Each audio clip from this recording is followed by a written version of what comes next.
अपने शरीर को जलाकर भस्म कर डालूंगी। सती ने यज्ञशाला में बैठकर पीला वस्त्र ओढ़ा, भगवान शंकर का ध्यान किया, प्राणायाम क्रिया करके अपने प्राणवायु को ब्रह्म रंध्र में स्थापित किया और कहा कि हे भगवान भूतभावन भोलेनाथ, यदि मन क्रम वचन से मैं आपके चरणों की दासी हूं तो आप अपने चरणों में मुझे स्थान प्रदान कीजिए, और जब जब मेरा जन्म हो तब तक मैं आपके चरणों की दासी बनूं। और अब मैं ऐसे पिता की पुत्री रहना नहीं चाहती जो भगवान शिव का अपमान करता है।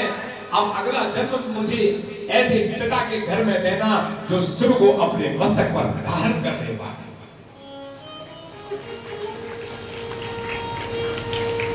अस कहीं जोग जगन तनु जारा, अस कहीं जोग,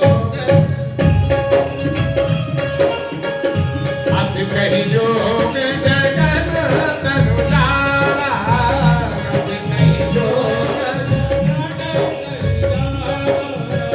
भयउ सकल मख हाहाकारा,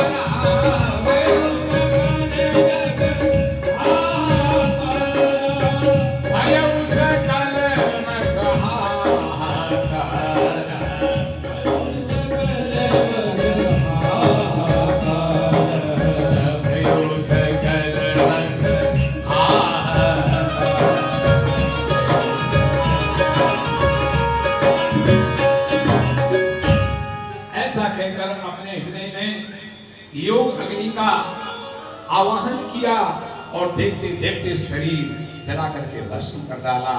यज्ञ में हाहाकार मच गया, लेकिन दक्ष ने कहा कि खबरदार, कोई सोच करने की आवश्यकता नहीं है, यज्ञ यथावत चलते रहना चाहिए।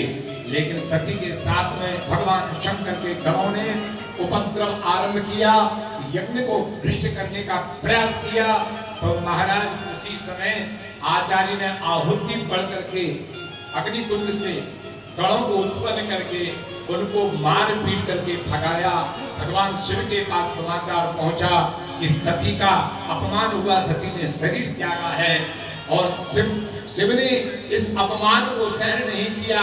एक जटा उखाड़कर वीरभद्र नाम का एक गण पैदा किया। 1000 भुजाओं वाला वीरभद्र शिव के आदेश से आंधी तूफान की तरह आकाश मंडल से उड़ता हुआ कलखल में गंगा के किनारे आ गया है। वीरभद्र का भयंकर उपद्रव देखकर लोग घबरा गए, यज्ञ में हाहाकार मचने लगा, सब भागने की चेष्टा करने लगे। लेकिन वीरभद्र ने आकर के सबको घेर लिया। अरे कहां जाते हो, कहां भाग रहे हो? यज्ञ में आयो, दक्षिणा लेकर के जाओ, दक्षिणा ले, मैं सबको दक्षिणा बांटूंगा। महाराज वीरभद्र ने सबको घेरा, किसी का हाथ तोड़ा, किसी का पैर तोड़ा, किसी के दांत तोड़े, किसी के आंख तोड़ी, किसी का जबड़ा उखाड़ा, पूरी भ्रष्ट यज्ञ कर दी, यज्ञ की द्वारा को भ्रष्ट कर दिया, मंडप उजाड़ दिया, यज्ञशाला उजाड़ दी, दक्ष के शरीर को निचोड़ करके स्वाहा यज्ञ कुंड में उसके शरीर के मस्तक को काट करके स्वाहा कर दिया। जिस तरह से भगवान शिव के द्रोही की जो दशा होनी चाहिए